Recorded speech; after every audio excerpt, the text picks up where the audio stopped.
Bienvenue dans le journal de l'intelligence économique, l'émission consacrée aux coulisses de la mondialisation. On connaissait la carte au trésor de Robert Stevenson. Eh bien voici celle de la Banque mondiale. Elle est baptisée la carte à 1 milliard. 1 milliard de dollars, c'est en fait la somme qui sera investie dans les prochaines années pour recenser toutes les richesses minières de l'Afrique et offrir ainsi au marché les trésors de la terre africaine. Pour la Banque mondiale, la carte à 1 milliard, c'est une magnifique opportunité pour les Africains. Un reportage de nos correspondants à Washington. La carte des ressources minérales de l'Afrique date en grande partie de l'époque coloniale, incomplète et imprécise au regard des techniques actuelles. Le nouveau projet, lancé par la Banque mondiale en partenariat avec l'Union africaine, pourrait d'ici 10 ans donner une idée globale précise des richesses du sous-sol du continent. L'homme à la tête de ce projet s'appelle Paolo Dessa. Selon lui, cette carte permettra aux pays africains de faire valoir leurs intérêts. Malheureusement, la plupart des gouvernements ne savent pas ce qu'il y a dans leur sous-sol. Nous pensons que s'il y avait une bonne connaissance du véritable potentiel en ressources minérales des pays africains, les gouvernements seraient en position de négocier de meilleurs contrats avec les compagnies d'extraction. Dès cette carte, il faudra doter un fonds de centaines de millions de dollars pour sonder, coordonner, vérifier. La Banque mondiale avait elle-même lancé le surnom de carte à 1 milliard de dollars. C'était une expression pour attirer l'attention. Il était facile de s'y référer.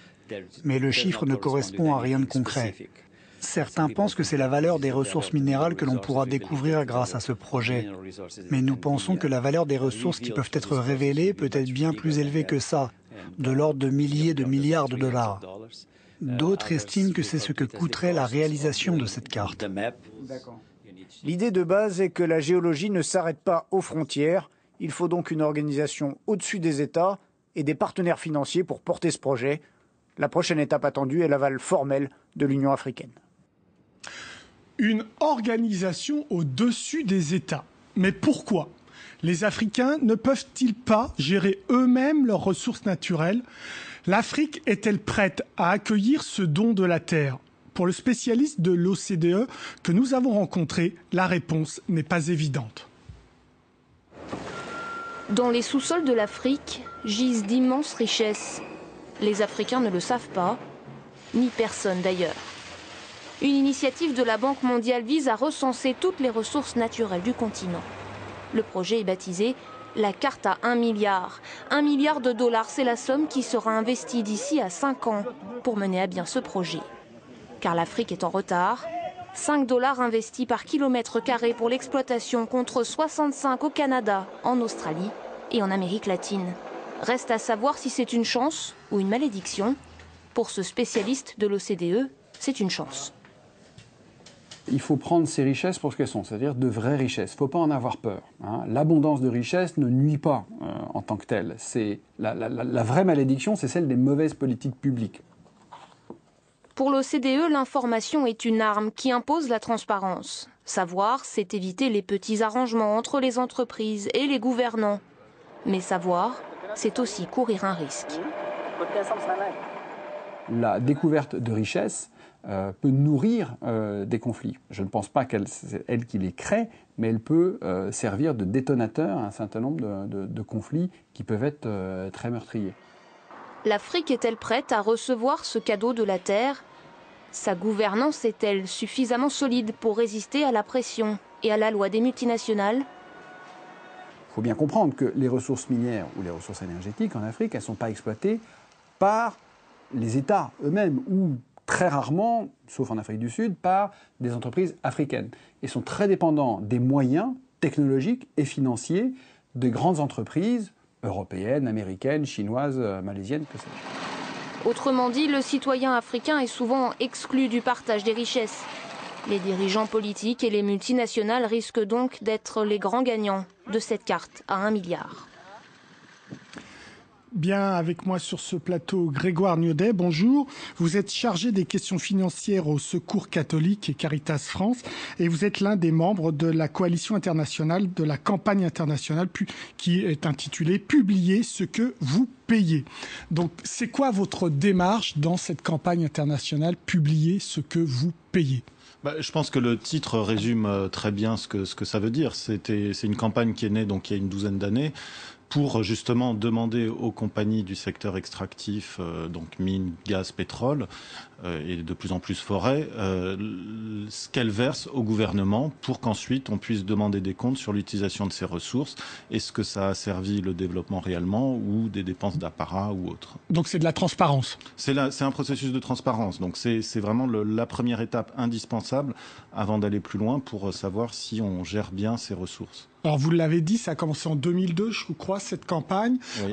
Aujourd'hui arrive cette initiative de la Banque mondiale avec ce titre un petit peu Stevensonien, hein, la carte à 1 milliard. Qu'est-ce que vous en pensez? Est-ce que l'Afrique est prête? Je ne sais pas si on peut dire que l'Afrique est prête. Il y a plusieurs processus, notamment ces processus de transparence, qui peuvent permettre que ça arrive dans de bonnes conditions. Maintenant, je ne suis pas sûr que les gouvernements soient, d'une part, en capacité de bien négocier avec les compagnies pour derrière utiliser correctement ces ressources, pour faire respecter à la fois les droits, les problèmes d'environnement, les questions d'environnement, les conséquences que ça peut avoir auprès des populations environnantes des sites d'exploitation.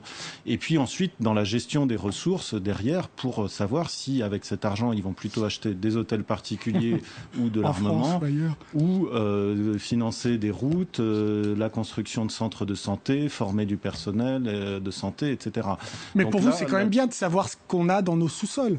Ça peut être bien, mais si... Alors, c'est là où il faut peut-être faire la différence entre l'outil lui-même qui peut être utile et l'utilisation qui en est faite. Et est-ce qu'il y a des compétences ou la volonté politique, surtout dans des pays comme les pays d'Afrique, de gérer correctement ça et de gérer au bénéfice des populations. S'il n'y a pas vraiment ces conditions réunies, ça risque d'être un outil... Mais sincèrement, vous pensez qu'elles sont réunies, ces conditions, ou pas ? On est en train, nous, on se mobilise pour qu'elles soient réunies. Mais maintenant, c'est pas évident, forcément, qu'elles le soient. Alors, 12 ans de campagne, quand même, hein, 2002 oui. À peu près. Qu'est-ce qu'on en tire, là, comme premier bilan? Parce qu'il y a certes la problématique des États et des gouvernants africains qui doivent jouer le jeu, mais il y a aussi les multinationales qui doivent jouer ce jeu-là de la transparence. Alors ce qui est assez intéressant, c'est que lorsque cette campagne a été lancée, il y a eu un succès mitigé, mais un grand succès quand même immédiat. Ça a été le lancement de l'initiative pour les transparences des industries extractives. Donc c'était à l'initiative des pays du G8, notamment de Tony Blair à l'époque. Et donc c'était l'idée de mettre ensemble autour d'une même table les compagnies, les gouvernements des pays de production et les organisations de société civile, les ONG, les syndicats, etc.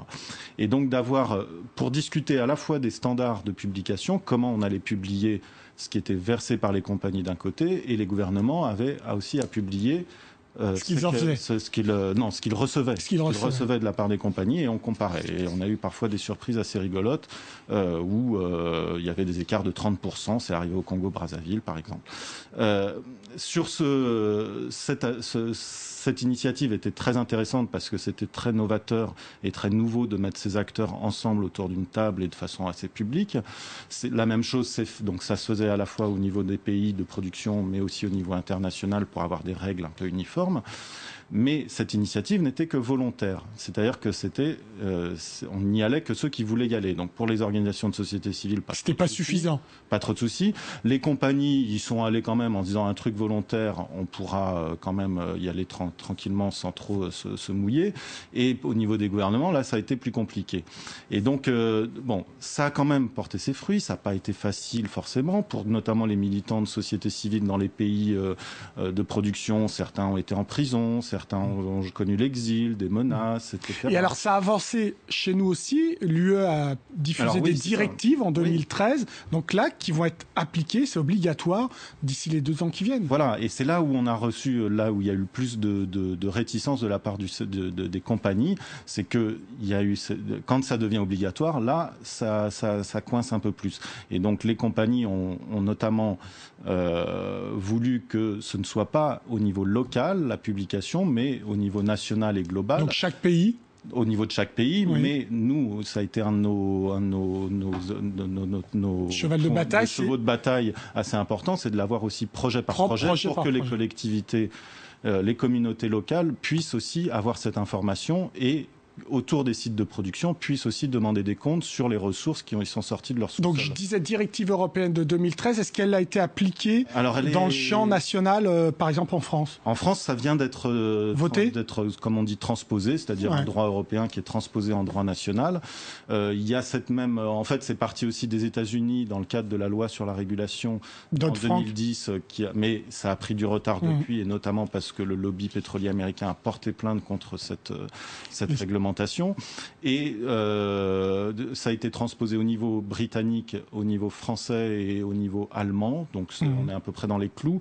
Et donc on aura les premiers chiffres à partir de 2016 sur l'année 2015. Ils seront publics ? Ils seront sur les sites internet des compagnies et normalement on espère que ce sera dans des formats utilisables et qui pourront être facilement diffusés auprès des populations locales. Eh bien, on suivra cette affaire. Merci Grégoire Niaudet. L'émission est terminée, mais comme d'habitude, vous pouvez nous retrouver sur france24.com. En attendant, restez avec nous, car l'information continue. Au revoir.